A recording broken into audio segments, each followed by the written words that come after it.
Тағы да қайырлы күн қымбатты достар. Бүгін енді қызық подкаст тіріде әңгіме болғалы тұр. Өйткені бүгін бізде өзіміздің достарымыз, өзіміздің братан. Сіздер сұрап жүрген. Комментарийға көп адам жазған адамдар шақырып жатырмыз ғой. Бізде енді әңгіме үйде отырып ғана әңгіме, шай үстіндегі әңгіме болғаннан кейін өзіміздің арнайы Алматыдан келіп отырған біздің Хамит Ердехан кітапхан жобасының үлкен бір басшысы. Одан кейін сол Хамитхан ағамыздың шәкірті, төл шәкірті деп айтсақ, төл шәкірті Мереке менің досым, жаным. Қош келдіңдер. Мереке, Хамеке. Екеуі де екен, Хамеке, Мереке. Олардың келуді қызық болды. Жатқан үйде звондайды, шарлық балдық келші, әкетші, бізде баллон ауыстырып берші. Соған барғам, баллон ауыстырып, зорғап бердім. Сен барым баллон ауыстырғанда кемейді. Кемейді. Сразу андай негативтен бастауысың. Қош келдіңіздер аға. Қош көрдік. Зорға жеттік шынымен ше. Дәрет амағасыңдар біреуін қайғайсың болса да. Негізі не үшін бізде өз Жәкең бар, Наурыз бар, біз ақылдасқан кезде негізі неге қыздар шақырмайсыңдар деген ой болады. Сөйтіп Мереке енді қатты айтады әңгімен, оны білеміз біздің арамызда. Мереке сөйлегенде біз тыңдап тұрамыз. Мереке шақырғымыз келді. Қандай қыздар бар еді өзі деп. Көп әңгіме айта алмайды, негізі көп қыз баласы. Бірақ Мереке енді жігітше әңгіме айтады. Қазір көреміз енді. Хамеке қарап отқан ше бәрі. Оған не сонша қайға келдім деген сияқты қарап отыр Хамеке. Хамеке қалай отыр? Кітапхан жобасын ұрып жатсыздар. Жақсы. Мен қай жерде отырмын десе Хамит. Негізі сол жақта негізі көп жаңа кеше бір-екі подкастқа барыпсыз, тағы да көбісін айтып болған шығарсыз, бір әңгімелердің барлығын. Бар ма әңгімелер негізі? Ақидың үйсіп қалатыны бар негізші.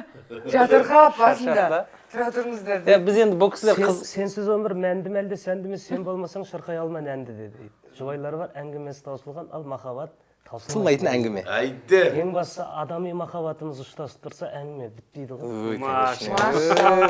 Сабақтаспай отырса, бірің түсінбей, ана сөйлеп жатқан кезде мен де сөйлеп қалсам деп қыстырылысып отырсаң, ол қимақ болады. Саған айтам деп, маған айтыңыз. Бір не есіме түсіп тұр да, бұрынғы 2010 бет қай жыл премьер лигада бірге ойнадық. Финалға шыққанбыз. Ойлашы, жаңағы бір-бірімізге деген махаббатымыз таусылмасын дегенге айтып жатырмын ғой. Финал. Хамит өзінің командасы, мен өзім командам. Есіңде ме? Түнде бұл бізге келеді квартираға, бізге сценарий жазып жағаламыз. Түнде бұлардың общагасына барып, бұл тойға барып келеді. Еще қазы қарда бірдеңелер әкіп келеді. Отырып, бұларға сценарий жазамыз ғой. Бірақ ертең алды екеуміз жарысамыз. Сонда мәселе бұл жерде жарыс емес, мәселе жаңағы. Сол кезде Жәкең айтқаны бар еді маған. Финалға бекер шықпыз, уайым болды ғой бұл. Уайым ғой финал деген. Қып-қызыл уайым. Мен сол финалға шыға алмай қанша жыл жүрдім ғой, жылап еңіреп ше. Финалға. Осы Хамекең жазған кезінде ғана біз пикке бардық қой. Одан кейін уже шірің. Одан кейін бұл сәл уже анау макияж деген темалар түсіне бастады да. Реңбаз түзеле бастағаннан кейін мен кетіп қалдым уже. Яғни десең. Уже миссия выполнена. Бұрында мынандай еді ғой, мен Жемпеға енді қыздар университетіне оқуға түскен кезінде таза мужик едім ғой. 2008 жыл мен университетке тошматаке болып барғам ше, түрім. Общаганы ұстайтын. Түрім бар ғой, Түркістанға такси ұстап тұратын Жәке. Сөйтіп, шынымен андай спортивка киінетін, еркек едім ғой, таза ше, жүрісім де сондай. Сөйтіп, сол бірінші курс бітірейін деп атқан кезінде жолыққан ғой, ақи. Соны айтады да өткенде ше. Мен сол кезінде вообще басқа адам көргем дейді да. И сондай адамнан түбінде осындай сәл бір нәзіктеу әйел шығатын мен елестет көрмеппін. Ол әрине ол. Түбін қазсаң бар екен ғой дейсің. Түбін қазсаң бар. Мен айтатынды болса Мерекеге жаңа өзі айтып отыр ғой. Мереке екеуміз енді қатты дос болдық қой. 2009-10-нан бастап дос болдық, бірге жүрдік. Дато бірге ұйықтай беретінбіз. Бала сияқты ғой, жүре береміз. Мереке айдым да, Мереке өмірде сен ғана қақып кетсең де, мен сенімен жүрмейтін едім. Еркек сияқты. Сол Мереке қазір ойбай, аяулы ана. Сол кезде біздің квартирада бірге тұрамыз. Сол кезде мыналар түсінбей жатқан шығар. Не өңшек еркектермен тұрған. Алматының филиалының балдардың бәрі біздің үйде жатады. Сол кезде тәтем айтып еді, Мереке жақта, сендердің бастарыңыз десе Мерекені алатын адамсыңдар ғой. Ақыл тоқтатқан кісі ғой. көп білгеннен емес, көп көргеннен сұра деген осыдан шыққан. бірақ мен өкінбеймін. Жоқ, егер бұны ақ қосам, бұл сияқты мен әр қарындас әр әннің қаяқтан табады. Ой, машалла, солай дұрыс қой. Міне қара, сен жан досым болдың. Кәдімгідей екеуміз жан дос, туған ағам болды, пожалуйста да. Жалпы енді Жайдарманда жүрген кезінде барлығы мен брат болып араластық қой. Ақи Хамекең айтты ғой, боянуды үйренгенше брат болдыңдар десең, я. Одан кейін үйленіп кеткендер құтылып кетті менен десең. Ауылдағы вечер сияқты Сәл отыр ма? кейін туып қалды да, әйтпесе Әлия Мәншік апаларымыз сияқты бұл да соғысқа баратын еді. Кеш туып қалды. Бізде Арман екеуміз бірге той басқарып тұрамыз арасында.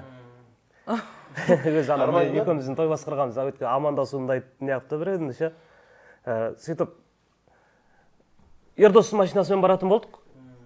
Қаланың сәл шетінде, Ұзынағаш жақта, Алматыдан. Сөйтіп мен пробканың кезінде пробка жоқ жақтармен ұзақ жақтан айналып барамыз енді. Сөйтіп мен машинаға отырайын деп жатқан кезде Арманиға айттым. Ол дереу алдына отырып алды, келіп. Сосын мен айттым, Армаш артына отыршы, мен алдына отырмасам, құсам дедім. Мен сондай менде. Енді қазір өзім рөлде отқаннан кейін ба, не алмаймын. Бірақ артында отырсам, Құсам. Обязательно. Бая бала күннен сол автобусқа Сондай менде де, я. басым айналып құсам. Нашар болып кетем, көңіл күйім түсіп, кәдімгі жаман болып кетем мен. Оны білем. Сөйтіп мен оны айттым. Мен құсам артына отырамын. Ой, қош бірдеңе, тек сенбеді ол маған. Өтірік істеп жатыр, сенбеді. Ой, өйтпеш, отырып алды алдына. Мақұл дедім, сөйтіп артына отыра салдым. Сөйтіп кетіп баратымыз. Бізде пробканы машина тормоз береді, қайып жүреді. Содан қаладан шығып біраз жүрген кезде кімді Ердосты тоқтаттым ғой, Ердос тоқташы, мен құсам дедім. Болмай кетті менде. Тоқтадым, бардым, тірлігім бітіріп, нашар болып кеттім. Басым айналып кетті, жаман болып кеттім. Сөйтіп Армани тұрды да орнын берді. Алдына отырдым, сөйтіп артына отырды, сонымен арғы кеттік. Біраз жол жүргеннен кейін Армаш айтады ғой, Хамит, алдына отыру үшін өзіңді қинап қалай қыстың дейді. Саған таласатқан сияқты ма? Жалпы қызы негізі біздің командада массовка ойнаған ғой. Диана, я? Астанада ктада өйдем, яқи? Келіншегі ма? Ктада ма? Келіншегі. Сөйтіп ктада көріп, ғашық бол енді үйленді ғой. Мен Арсенге үйленіп жатырмын ше. Үйленіп жатырмын деп, Арсенге тұрмысқа шықтым. Сөйтіп, Хамит аға екеуміз оңдасын тойына барамыз ғой, недегі? Созақта. Оңдасын тойынан шығып келе жатып Хамит аға. Күшті, оңдаста енді өзіне 10 жас кішкентайға үйленді ғой. Сөйтіп, Хамекең. Зор, я, үшеумізді жасынан ұстап алдық дейді. Жастан, әрқайсымыз. Ең ақылдысы үшеуміз болып шықтық та, осы соңында ше. Енді жаңаны бір ауылда, бір отырыстарда, бір Құранда отырып қаласың ғой, бір ше. Құрандарда отырасың ғой. Жетісі болып атады, пейшенбілігі болып атады ғой сол кезде. Апалар обязательно бүйтеді, тынышталып қойған кезде. Дейді ғой, либо ішіне сөйлеседі апалар. Көбейдеші, үндемей қалса. Солай де, салатындар ғой, жай. Біреу бастап кетсе сосын Құранды сразу. Сондай бір үйде апама Құран оқытып отқан, мен ауылдан бардым, Алматыдан бардым. Енді бастадым. Әлібай деген көкеміз бар еді, өмірден өтіп кетті, Алла рахымына өлесін. Сол кісі самаурын бар ғой, самаурыннан отынды үстінен салады ғой. Су құяды да қақпағын жауып, отынды үстінен салады. Сол балдар су құйыпты дағыны қақпағын жаппай отынды үстінен салатыр да, үстіне микробтар бірбелерді кіргізіп ше. Інішектер ғой, мен кеп неяқтан айқайлап неяқ қалдым. Ананың үстіне микроб түсіп жатыр ғой. Қақпағын жаппасыңдар ма десем, Әлібай көкем де отыр екен десер да, жаға берші, микроб шай ішкенде кім 100-ге келіп жатыр дейсің. Біздің ауылда да бір ағамыз бар тұғын, Хамеге. 69 жыл. Енді ол кісі марқұм болып кетті. Действительно, ауылда бір адам бетіне келмейді да, неше. Дейіп, көшеде біреу жүретін сол жүр. 69 жыл, біз 86 жылғымыз.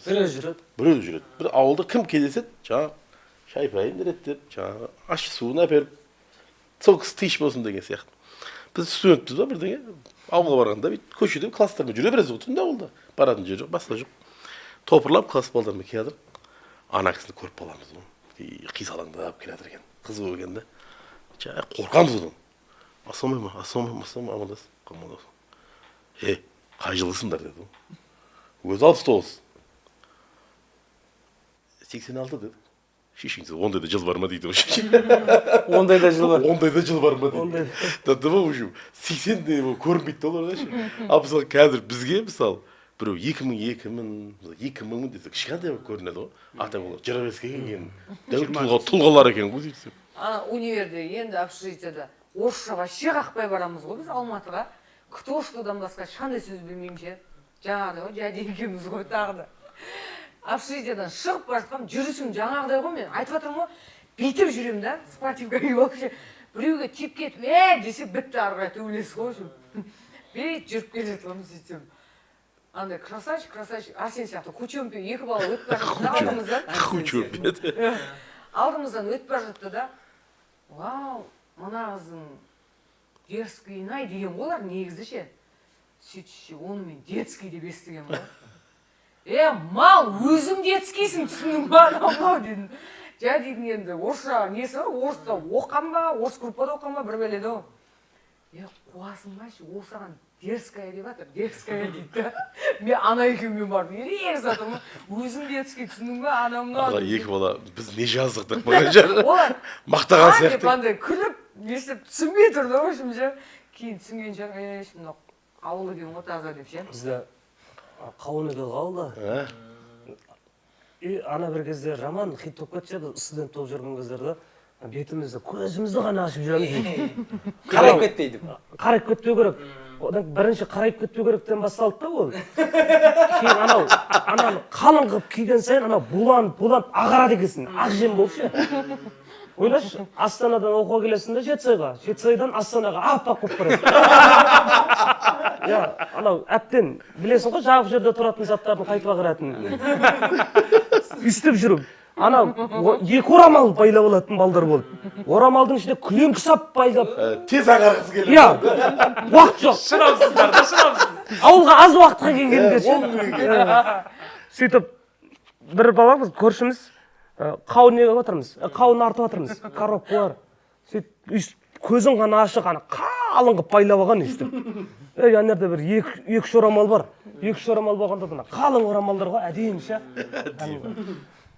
былай қарай кететін байлап сосын артқа қарай кететін орамалдар болатын еді ғой деу орамал деген соны орап не болған соң әлібай деген көкеміз ол ана жақтан келді ана нелерді коробкаларды әр нелерге палдарға қоямыз ғой сөйтіп ана жақта палдан қанша коробка шықты деп сұрады ғой әлібай көкем сөйтіп анау жауап беріп еді түсінбеді анау бүйтіп жауап берді ғой үшін үш орамалдан шықсын ба дауыс деп жауап беріп еді деді анау тағы да жауап берді деді анау жақындап келіп тағы да жауап беріп еді тағы есімей қалды да ашшы бетіңдегіні біреу көріп қойса да дейді да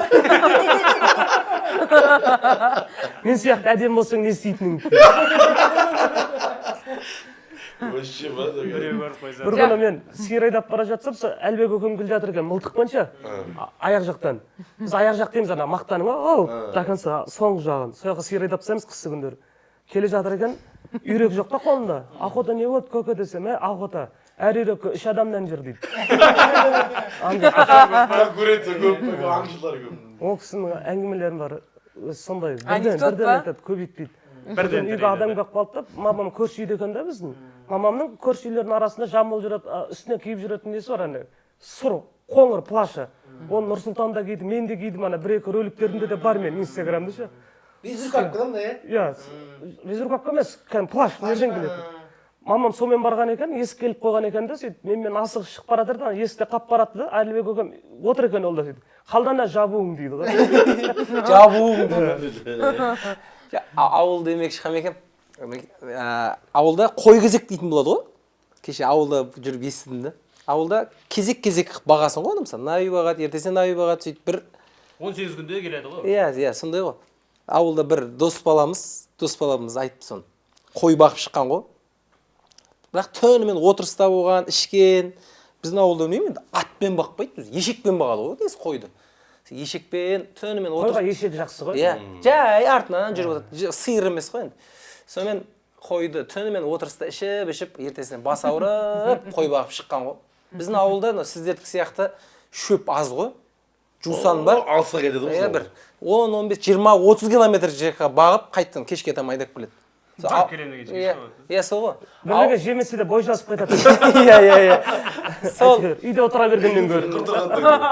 түнімен ішіп отыр ешекке мініп алып қой бағып шыққан ғой азанда таңертең ерте ұйқылы ояу сөйтіп ауылдан бір 4-5 километр шыққан кезде біздің ауылда жыңғыл шеңгел көп сол бір 30 шақты қой жыңғылдың шеңгелдің арасында шөп жайылып қалып кеткен ғой қалған малды айдап кеткен бұл Падан айдап кеткен. Падан айдап кеткен де қалған бір 30-40 мал қалып кеткен ғой жыңғылдың арасында. Айдап кеткен. Әбеттерде ана шөп таусылып 30-40 мал шыққанда бүйтіп жартысынан көбісі жоқ. Сөйткенде олар не істейді? Мал ғой енді жайлап. Пойыз жүріп кеткен. Пойыз жүріп кеткен. Ешкілер ауылға қайта берейік деген шығар енді. Бұрылып ауылға 4-5 ешкі қайтқан ғой бір әбеттерде, екілерде. Кешкі 7-де айдап келу керек. Екілерде жайлап 4-5 ешкі келген ғой ауылға. Әбетте келіп жатыр. Сағат 5-терде тағы 5-6 мал келген. 6-7-лерде тағы бір 4-5 мал келген. Сөйтіп бәрі сөйтіп келіп жатыр. Өзі жаңағы қалған топ малды айдап келіп жатқан кезде қой көзі күтіп тұрғандар айтқан ғой, сен не қылдың пәленше? Әбетте 4-5 мал келді, әбеттен кейін 3-4 мал келді. Не қылдың сен мына қой көзекті деген ғой сөйтсе. Анау айтады дейді. Тойғанша жіберіп отырдым дейді. Инстаграмнан жазды маған. Фук деген жігіт бар екен. Фук, аты Фук та кличкасы. Әңгімені жібереді дейді. Өзі пиваны қатты ішеді екен да. Бос пиваны қанша ішсем де тоймаймын, нақ бұны жидың қып шығармаған деп.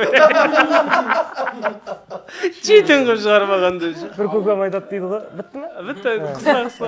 Ауылда асар болатын ол кездерде. Сол үйде үйін табына үйіне асар болған, үй саған ғой. Сөйтсе сол үйде жүргенше не істеген ғой? Ажига. Ажиганы енді ауылдағы ажигаларды өлтіріп жібереді ғой енді. Ащы болады ғой. Сөйтіп енді жаңағы не қойған, жаңағыдай сусындардан қойған, ол жақта осы жүрмейді. Сөйтіп бәрі отырған кезде ана ажиган шет жағасын біліп қалған ғой әні балалар. Сөйтіп бір көкеміз бар, ана 100 грамм тартып жіберіп, ана ажиган кішкентай бауырсаққа көп ажиган еді, астын қырнап ше, алып тұрып салып жіберді де үндемей қалды дейді анау ше. Сөйтіп біраздан кейін жұтып болғаннан кейін балалар сұраған ғой, не болды көке десе, бірінші мынаны жеп закускіге арақ ішпеппін деп айтады. Анау бір үлкен кісі, бір жазатайыммен біреуді қақып кеткен ба, мал ұрлаған ба, бір үлкен кісі дейді. 60 кеткен кісі. Сонда бір жазатайымда бір қылмыс істеп қойып, анаға жаңағы темір торға барып келген ғой 1-2 жыл. Үйіне келсе ағайын туысы жиналған мен. Ағайын туысы бар, басқасы бар, бәрі жиналды. Бәй пәленше құрсынен атын атамайды ғой да бәленің. Қалай екен ояған десе, болмайды екен. Жастар баратын жер екен дейді. Бізге болмайды екен, жастар баратын жер екен. Біз отыра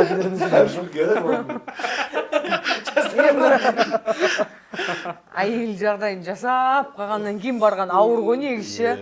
Ауыл демекші, ауылда кеше біздің ауылда барсам Таиланд сияқты болып кеткен ғой біздің ауыл же. Мотоцикл көп ауылда. Бәрі мотоциклмен жүр. Галойлар көбейіп кетті ма деді. Мотоцикл көп. Бәрі мотоцикл. Үлкені, жасы, кәрі, бәрі мотоцикл. 300 мың, 400 мың теңгеге мотоцикл алған жастардың бәрі. жаяу жүрген ешкім жоқ. Жаяу жүрген ешкім жоқ. Түнде шығасың, Таиланд сияқты. Сонымен Таиландқа барған сәл білдіргенше. Сонымен айтам ғой, не бөлу дейді. Елестетемей отыр. Камбоджада да көп деп барған жерін айта берсең. Ташкентте де көп. Сосын айтам ғой, не бөле, ауылда не қылып жүргенсіңдер, мотоцикл көп кетті ғой десем, бір кісі айтады. Баяғыда біздің ауылда өзі 2-3 адамда мотоцикл бар еді өзі. Бір кісі бар еді, атын айтпай ақ қояйын енді, ол кісі марқұм қайтыс болып кетті. Сол андай Урал деген мотоцикл бар еді ғой, люгі бар ше. Бар еді ғой деп түсіндірмесем бәрі біледі. Иә. Енді жастың аяқтағылар білмейді ғой көбісі. Мынандай балық сататын тұғын ауылда. Қысы жазы айдайды ана кісі ше, мотоциклмен. Қыста да жүреді, жазда да айдайды. Ал алдында мындай шишасы да жоқ ананың. Су өтіп кетіп, содан қайтыс болды ойдым көкем негізі. Сол айдап жүреді. Сол қыстың күні дырылдап айдап келіп бір жерге тоқтаған кезде айтқан ғой, көке, братан, осы сіз қысы жазы осы мотоциклді айдайсыз. Қыста жаурамайсыз ба ана мотоциклдан десе. білмеймін әйтеуір мотоцикл тоқтаса үйге кіргендей боламын деп ойлады.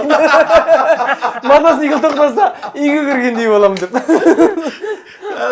жаурап қалған сендер бауыржанның анекдоты сияқты дегенде қаттай жүгірсең шөлің басылып қалады.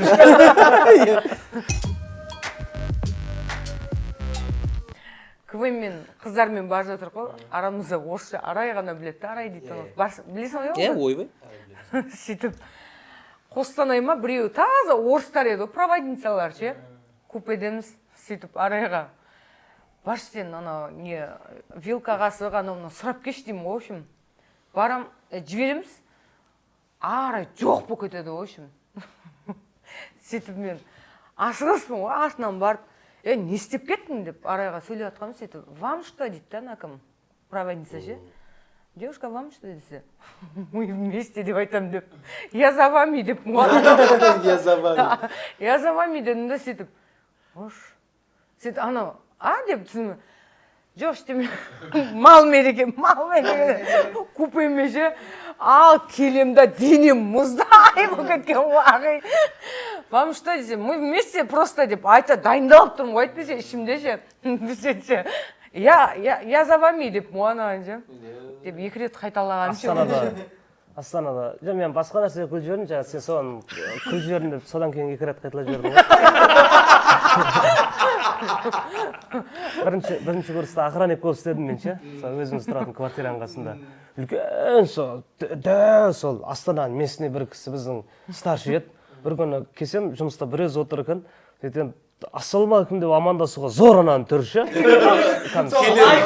Я сондай немен кіріп келден ниетпен. Сөйтем анау кіргеннен қаратты, бірден жазып отыр екен, қаратты. Привет деді. Мен де привет. Қасына отыра салдым, біраз кетті, сосын әйелі звондады, да машине қашасыз жердің. Сөйтіп, пәленше қаяқта деді, ана ушла дедім, в общем. Ана ушла. Орысша деген не бар, есіме түсіп жатыр. Мен ана ушла. Нағашы атам біздің ауылдың кісілерін негізі өнерлі. Андай үй салуы болсын, бізде кәдімгі барлық іске кете береді. Именно біздің екі деп айтады, баяғыда Ворошилов дейді, партиясының екісі деп айтады, бізді екі деп айтады. Сол біздің ауылдың жігіттері барған ғой, сол нағашы атамның несін үйін салуға ше. Бізде ана қауын деген тема бірінші сол Қарасақал деген жерден басталды. Сары қауынды бірінші сол біздің нағашылар екті ғой. Кейін белең алды ғой. Сол аналар қауынды бөлек жеген ғой, енді біздің ауылдан барға жаңа неден ше.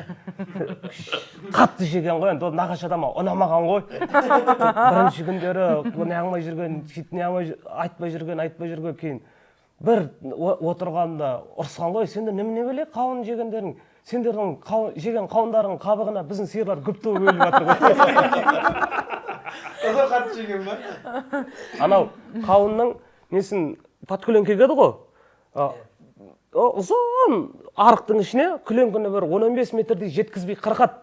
Өткен ана күленкіні созып отырып жабады ғой. Созып соны жеткізеді.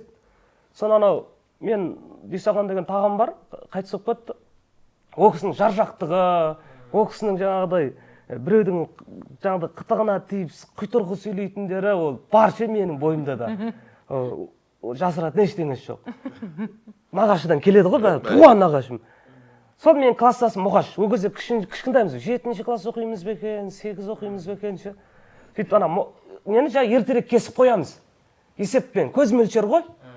Сәл өзі бір келтелеу кесеп, соны созып жеткіземіз деп. Сөйтіп Мұғаш бір кезде кесті. Тағам қарап тұр ғой, бас көз болып, өз істемейді. Сол біздерге 5 баласы бар. Біздер жүрміз, жендер жүрміз, тағы 1-2 жендер жүр. Сөйтіп Мұғаш кесті ананы, сөйтіп тағам айтты, Мұғаш анауың сәл келте болып қалады ау деді. Сөйтіп Мұғаш, жоқ, келте болмайды көке деді. Сөйтіп келте болып қалады ау осы Мұғаш деді. Жоқ көке, келте болмайды деді. Мұғаш, келте болады ау мынау күленкің деді. Жоқ көке, егіп жатырмыз ғой, келте болмайды деді. Мен сенен бұрын егіп жүрмін ғой, келте болып қалады. Келте болмайды деді. Келте болып қалады демесе, келте болмайды көке деп қасына жақындап келіп қалды ғой. Келте не деді ғой. Келте дейді. Өзінің несім да? Бір күні үйде біздің мамам сол өзі ең үлкені үйінің. Біздің үйде бір мәслихат болды, сол бір нағашылар жақта той болған бірдеңе болатын болды, сол туысқандар.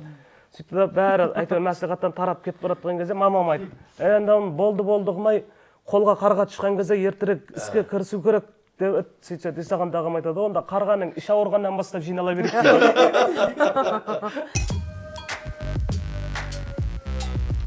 Алматыдан шықтық қой сөйтсем бұлар әлі шықпаған мен Қордайдан асып қалғанымда видеозвонок жасасам Арсен үйінде ғой әлі сөйтіп мен айттым мен жай айдаймын жетіп аласың ғой деп сөйтем номеріңіз қандай дейді да номерім 977 да сөйтіп номерім сенің жылың ғой дедім да сенің жылың мерекенің жасы деймін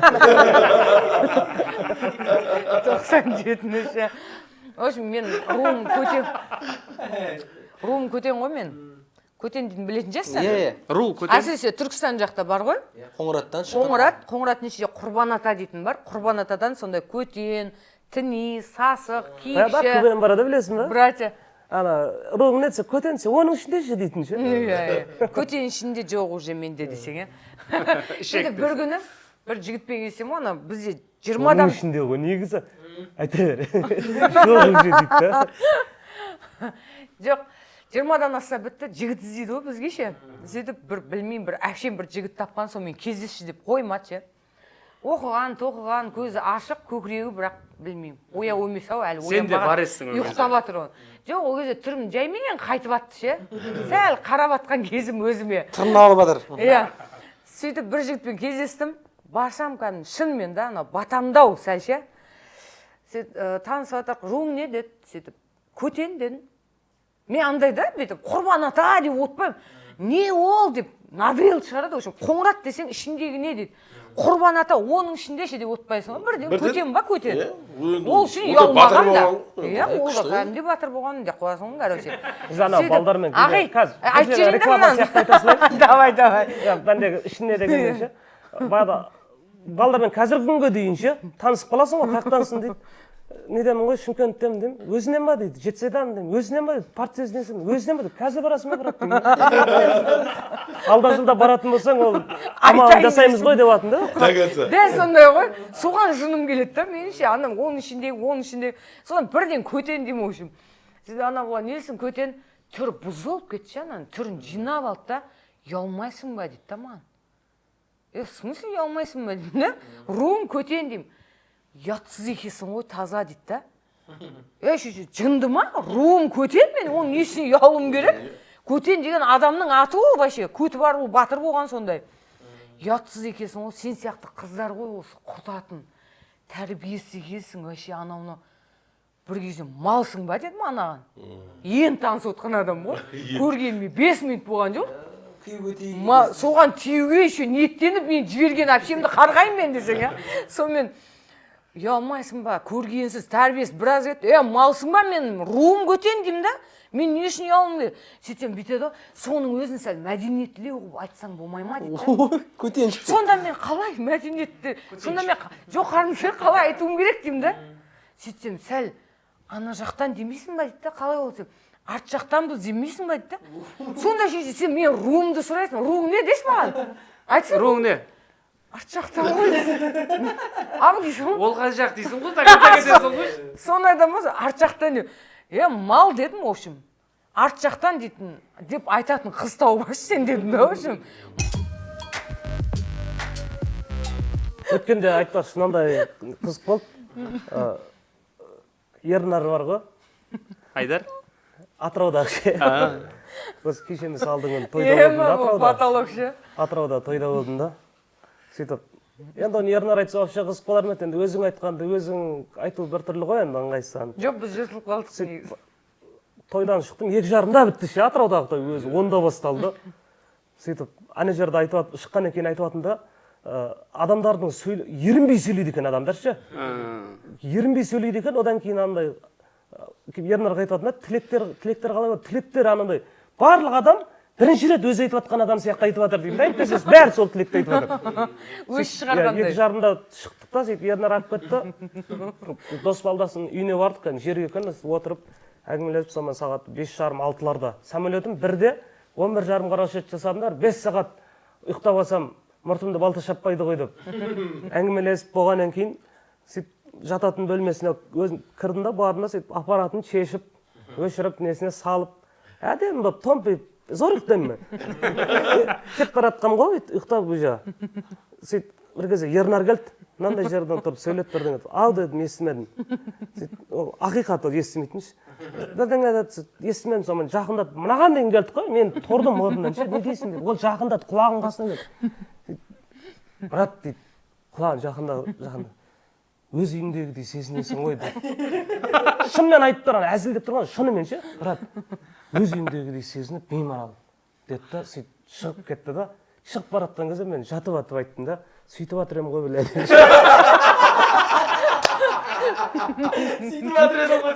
Сөйтіп жатыр едім ғой онсыз да. Кетіп бара жатыр едім да, просто жаман ғой сол ана ұйқыға кетіп бара жатқан кездегі ше. сөйтіп жатыр едім. Ауылда ауыл немен ауданның орталығының екеуі 40 километр арасы. Такси адам басына 500 теңгеден жүреді. 4 адам тұрса 2000 теңге деген сияқты. Салон 2000 теңге ғой енді. Сөйтіп ауылда бір ағамыз ауданға барған шаруалармен. Срочно ауылға қайту керек көп. Такси тұратын питаққа барса, ауылдың бір такси тұр дейді да. Адам жоқ бірақ. Қап бүйтіп. Дай мен салонын жалдай салайын. 2000 теңге бере салайын. Жүрбекші ауылға деген, срочно ауылға бару керек деп. Болды, таксимен жүріп шығып жатса, алдына үлкен бір магазин тұрған. Ана таксиге айттым ғой, тоташ, ақыр салонмен кетіп барады. Бір қабын ала салайын екен, ұн.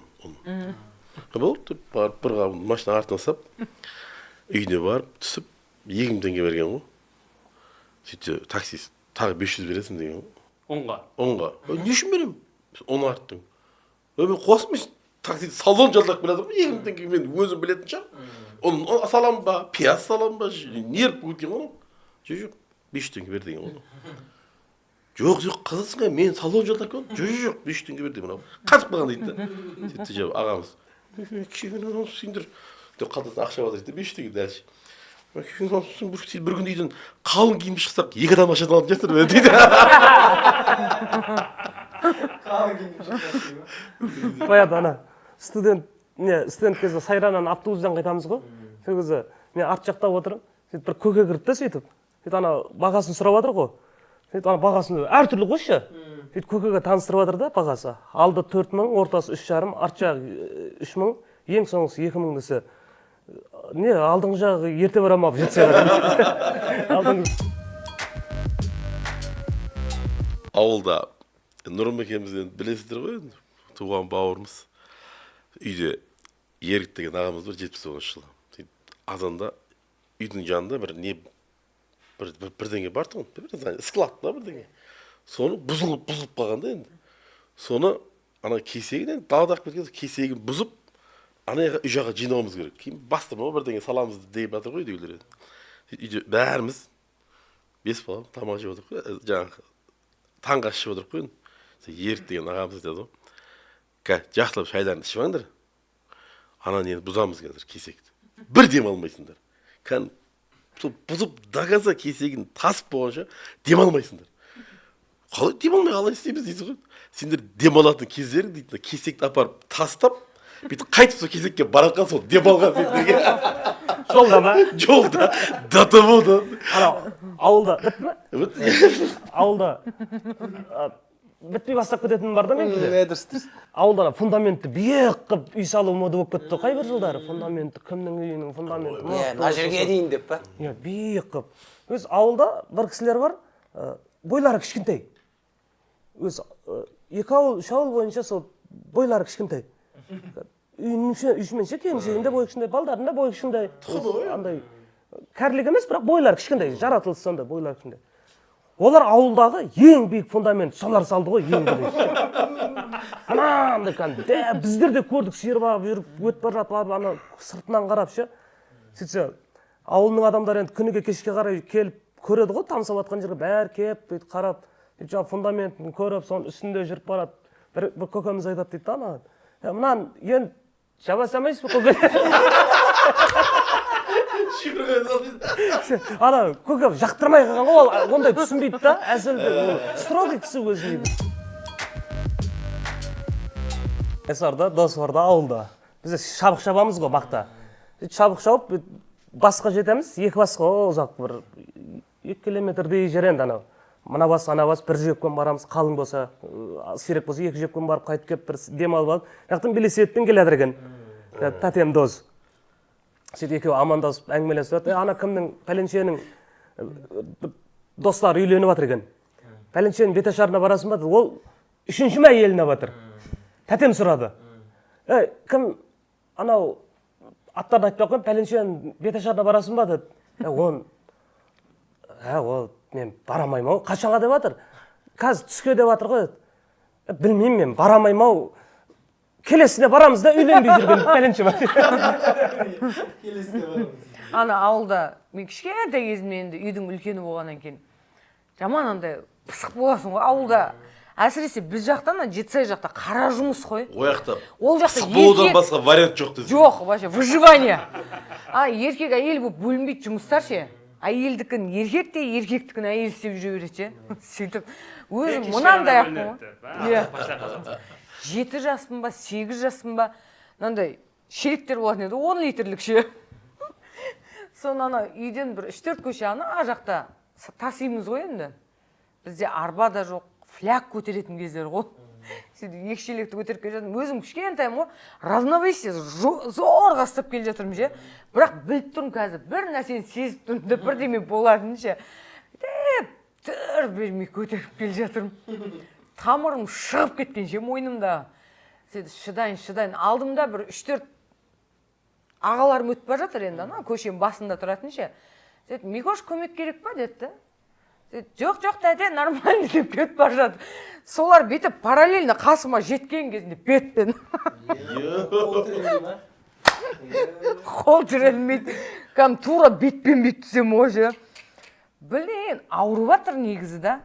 Бірақ ана бетпен қайтадан тұруға бет жоқ та өзімше. Тура сол жер жыртылып түсіп кетсе екен деп тұрмын ғой меніңше өзім. Ауылда кішкентай жаңа адамдар болса, ебедейсіз дәу адамдар да бар ғой. Ауылда негізінде ше, әр ауылда. Біздің ауылда бір братан бар. Тазавод дәу да, анау ше енді. Мындай саусақтары кәдімгідей. Нандай ғой, бір саусақтары. Ол енді братан ғой, отырысқа барса, обязательно бір нәрсе төгеді екен да отырыста. Ебедейсіз ғой енді, дастарханда отырған. Тик бетеді, вилка құлатып алады, қасықта алады, үстіне бірдеңе төгіп алады, су құяйын деп алады, суды құлатып алады, в общем. Вечердің бәрінде дастарханда бірдеңе құлатып алып бар еді оның. Сөйтіп бір отырыс вечерлері отқан өздерінің жылдарының арасында. 80-ші жылғылар ғой. Сөйтіп отырады да, жаңағы братан ештеңені құлатпайды ғой, короче. Отырыс басталғаннан, пәленше мала десе, бүгін бір ештеңе құлатпадың ғой деп. Өзі мәз отыр, бүйтіп отырады ғой. Биге тұрайық деп, биге тұрған кезде саморынды құлатады ғой шешеге. Саморынды үлкенім ба?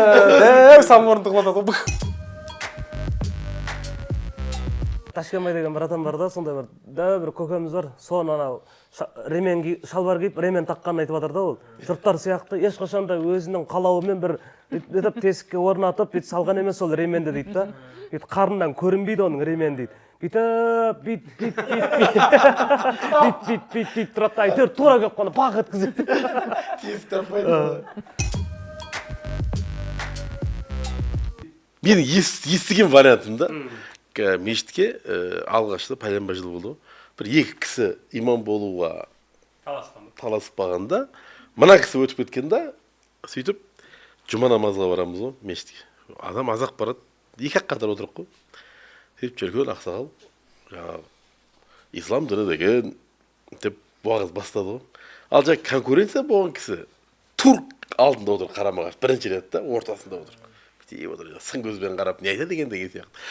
Журналдан оқиды ғой. Еще бір басыр гол деген сияқты ма журналдан оқып отыр уағызды. Сонымен ислам діні деген ол таза дін. Тазалықтың діні. Ислам дінінде біреуді жамандамау керек. Біреуге қиянат жасамау керек. Біреудің аяғынан шалмау керек, ореке дейді ше. Алдында отқан. Ғайбат айтпау керек сыртынан. Ореке дейді. Ауылда, сондай бір ауылда. Мен жұмаға кіре салдым сол ауылда. Сөйтіп, құтпа айтып жатыр ғой. Уағыз айтып жатыр жұмада. Имам, сөйтіп телефон шырылдады да. Сөйтіп қарады. Бірден өшіріп қойған жоқ, қарады бүйтіп. Сөйтіп өшірді да шетке қайта уағызды қайта жалғастырды. Бір кезде тағы да звондады. Сөйтіп қарады да тағы да өшіріп қойды. Бір кезде тағы да звондады бүйтіп алды да. Ей, мен жұмадамын ғой, уағыз айтып жатырмын ғой. Звондай бергендесіз? Деді да қайта өшіріп, қайта арға жалғастырды. Анада диалогты білмейді да. Анау Сосын ауылда бізде тарауихты ілгері кездер ауылда ауызашардан кейін ауылда оқи салатынбыз. Ауылдағы бүкіл аталар бәріміз жиналып. Әлидар деген атамыз бар еді. Енді бастап еді. Сонымен арттағылар көптің басында ғана намаз оқымайтындар айғайлап, күліп. Ана өзі 3-4-ші рәкат болып қалған енді тып-тыныш намаз оқып отырып, ана кісі алдын қатарда өзі. Сөйтіп оқып жатқан жаңа имам жасау жігіт оқып жатыр Құран. Арттағылар шулап жатыр. Ана кісі орнынан бүйтіп тұрған жерін бүйтіп бұрылды да, сендер енді тыныш отырыңдар, намаз оқымайтын болғаннан кейін.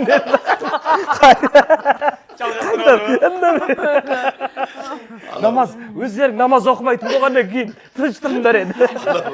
Одан шығып кетіп, папашка үйде отырды да, Құранды 79 жылы Ерік деген ағамыз оқиды да, патасын қайырған кезде папашка айтады, сіз айтыңыз дейді де.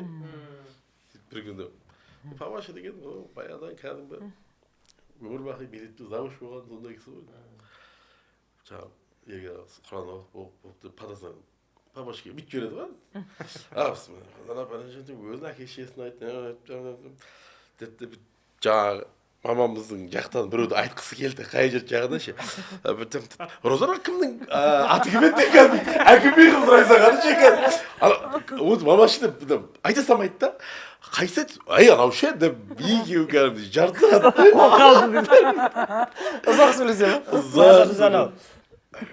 Ана уағыздар тыңдап, ұстаздар шыға бастады ғой. Оған дейін біздер сол дұғаны да Құранда тек өлген адамдарға ғана айту керек деп түсініп жүретінбіз. Дұғаны. Кейін түсіндік қой, жалпы дұғаны кез келген адам мұқтаж дұғаға. Сондай жағдай болып қалды үйде. Мен сол жер ортада енді Құранды дұрысырақ біледі ғой деп маған оқытты. Мен өзім оқып жүрген дұғаны былай жасау керек, дұға жайында сабақта тыңдап жүрген кездер. Сөйтіп тұрдым дағы ана жерде басынан бастадым енді. Алланы ұлықтаудан, салауат айтудан бастап тұрып, сол жерде жаңағы ата-бабаларым түгелдеп келдім, папамдан бастадым ғой енді. Үлкен бүкіл тірі адамдардың бәрін осыларды рахымыңа бөлей көр, жаңағыдай қабір азабынан сақтай көр, рахымыңа білеп жәннатыңа кіргізе көр деп бәрін айттым да бет сипап, кейін сыртқа шығып бәрі тарап неғаннан кейін мамам шақырады ғой мен. Қамет Беркен, сен ана жаңа бәрін айттың да пәленше жеңшеңді тастап кеткен. Қойш дедім. Соны тастап кеттім. Бәріміз айттың да соны тастап кеттім ғой. Яттапты ғой дедім. Одан кейін тірі адамдарды қосып неге? Өлі адамдарды айта бер. Оларды ұмытып кетсең олар саған ренжімейді. Тірі адамдарға ренжімейді. Керек емес. Қоса деді. Мама папалардікі күшті де. Бағанағыда тура біздің үйде де болған ғой. Машина алып үйге барған кезде машинаға Құран оқытасың ғой енді. Машинаға. Жоқ, машина бірдеңе үй алған кезде Құран оқытасың. Машинаға Құран оқытқан кезде, шүкір деп. Бізде темірдің әулиесі Темір Шәуле деген бар. Қаладан шығып баратқан кезде Дәуіт баба деп айтады да оны. Темір Шәулдер жақтағы ма? Жоқ, қаладан шығып баратқан кезде Шымкенттен Шәулердің бер жағында Темір Шәуле деген бар, өзі жазылып тұр. Жанында Темір Шәуленің жанында кесенесі бар, ішінен бір жұтап тиын тастайды, садақа береді. Сөйтіп соған мама оған қатты не қылады. Темір тастап кетіп соған бірдеңе қылып деп Құран оқып жатыр ғой, оны Дәуіт баба дейді екен да. Сөйтіп папа бәрін ата бабаларын бәрін түгелдеп келеді да. Бірінші неде ұмытып кетті. Амин деп бітіріп қойды да бәрін салып. Мама бүйтіп тұрды. Неменеге айтпадың жаңа Темір Шәулені деді. Папаға ше.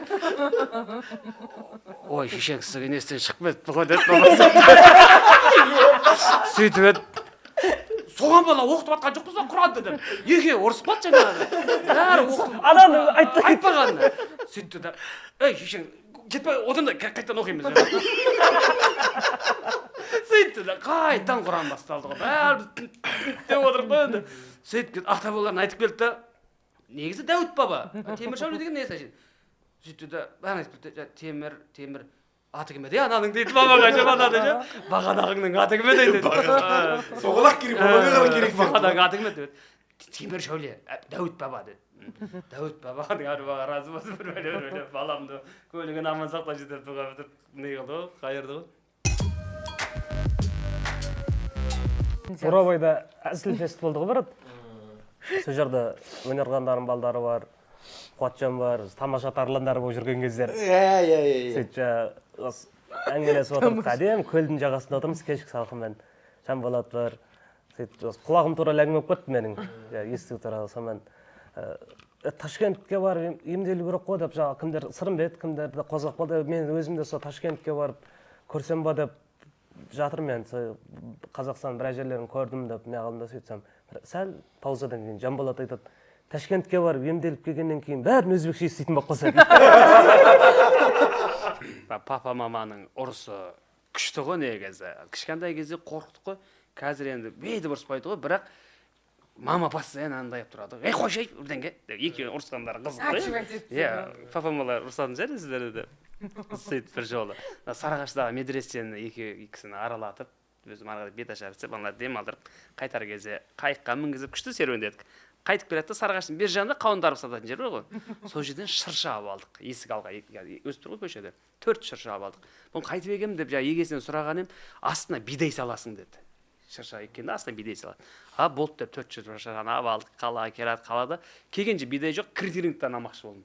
Критеринг кеш батып қалған, критерингтің қасында базарға тоқтадым даған, ішке кіріп кеттім, бидай жоқ.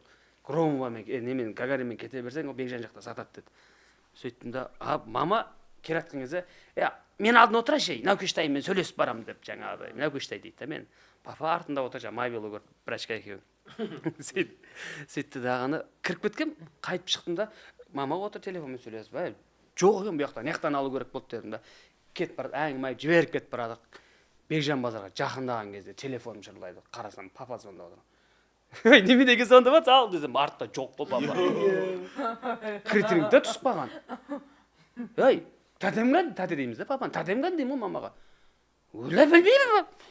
О, сұр, неменеге звондап отыр ол? Қаяқтас, жаңғысы қаяқ кетіп қалғансың деді папа. Айқайлап отыр. Қаяқтас десем, бағанағы машина тоқтаған жерде тұрмын ғой мен. Сүйуге кіргем, жаңа неге, дәресіңдір ғой, үлкен кісі, сүйуге кіргем, кет қапсың ғой деп, көліні болды, кет қапаңыз, қазір барам. Барғанша мама жамандап барды ғой папа. Сорлы, шыжың, неменеге бір шыдай тұрса болады ғой, Наукештайымның бензинін құртып деп. Жаман не қылады. Басқа біреу сияқты ма? Бізге қатты андай қылады мамашы. Автобуспен бара салады, таксимен жүрш, апарат. Жоқ, Наукештайымның ақшасы қойды, Наукештайымнан деп. Ама жана жүр ғой енді. Барғанша сөйтіп барды. Мама, қойшы деп анда көліп барды. Қайттан примерно 7-8 остановка кетіп қалғанбыз ғой енді. Қайттан артқа барды. Сол жерде тұр екен. Ойында ештеңе жоқ. Қаяқтан білесіз, сол шыдай алмай, ішке кіріп кеткен кетіп қалсыңдар ғой деп. Папа да күшті әңгіме деді. Қыса тұрсаң болады ғой сен, үйге барып, шығаратының қосағаны. Енді шыққымыз келді да, күміс, мамама күміс ай ғой, шыққымыз келді да, күміс. Қасында бөтен бала отыр енді, мобило көріп бала ше. Папа сәл ялып тұрды, мама, сонда да бір Наукештайымның бензинін құртып. Қанша жерден келдік, өзің таксимен келе салмадың ба үйге? Наукештайымның бензинін құртқанша. Уақытын құрттың бұның тойы бар қазір деп. Жаман мен жағымда ғой, мен кішкентаймын ғой. Күміс, мен енді айтып жатырмын осыға, мен сүйгім келді күміс. Мен барып сүйіп келдім келсем, кет қапсыңдар күміс деп көтеріле бастады. Сонда да шыжаңдап сәл қыса тұрмайсыз ба бір-біле? Мынаның сонша бензині кетті. Өзі саштап келе жатыр беташадан. Бір-біле. Күміс шышау сұғай, сенің Наукештайың сүймей ма шышау? Бұл да сүйеді ғой деп жемі. Бізде мама папаның ұрысы деген жаман ғой. Біз өзіміз көрдік қой, осы жердегілердің бәрінде. Жаман болатын еді, кәдімгідей. Біздің папа, мен мінезім негізі папаға ұқсап кеткен. Қатты қызуғанды да. Андай есімде жоқ, маманы ұрып төбелеп жатқан есімде жоқ. Вообще ондай болмаған да сияқты негізі. Бір есімде әйтеуір бір айқайлаттағыны столды бүйтіп төңкер жерген білем да. Сөйтіп төңкер жерде бір бәле деп айқайлап жатты папа ше. Сөйтіп мама өлемін бір бәле деп жатты да, ана бөлмеге кірді. Талып қалды, өшімше өтір құлаққан ғой енді. Мен ана жерде отқам, мама құлаған көрдім де жүгіріп келді. Мама, өлмейш, пожалуйста, мама деп отырсам. Мама енді өтірік істеп отыр, ана папа келеді деп отыр ғой, примерно ше. Мама, кексайсай мама. Құрсы бар дейді ғой ше. Жаңағы Фук деген бала деген ой пиваға нан қойсын нап жейтін қылып шығармайды деп деген соның бір әңгімесі есіме түсіп кетті тағы да бір кассаправда болған оқиға екен да кассаправқа бір жолдас баласы наш алып келген ғой короче шөпті шөп шегіп алдық дейді шөптің артынан жақсы кетеді деп темекі ұрған ғой анау темекіден кейін бір кезде бір досы бәрі сол кассаправқа жиналып жатыр екен да достар біреуі кальян алып келгенде артынан кальян ұрған ғой анау жаңа кассаправды істеп жатқан кісі сен бауырым моторың кеткен ба түтінге тоймай жатсың ғой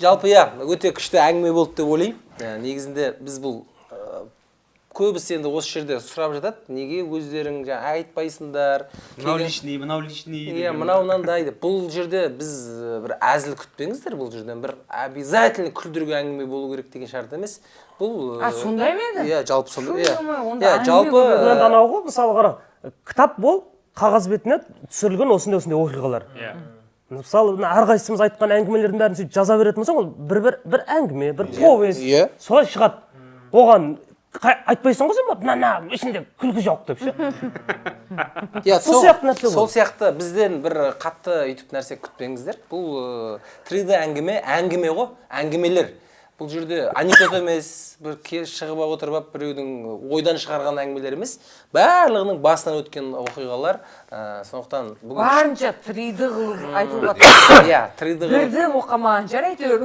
иә барынша күшті әңгімелестік еще біз түнде түсіріп жатырмыз ол да бар сондықтан сағат қанша болды 3:30 3:30-да түсіріп жатырмыз сіздерге көп рахмет келгендеріңізге жолдарыңыз түсіп міне әдемі әңгіме болды деп ойлаймын алдағы уақытта құдай қаласа тағы да шақырамыз Хамекеңді көп сұрады ғой иә Хамекеңді құдай қаласа Мәкеңді біз шақырамыз алдағы уақытта көрерменмен жасалатын дүниелер болады сол кезде тағы да келіп әңгімелеріңізді айта бересіздер бұйырса иә осымен 3D әңгіменің кезекті шығарылымы аяқталды аман сау болыңыздар келесі кездескенше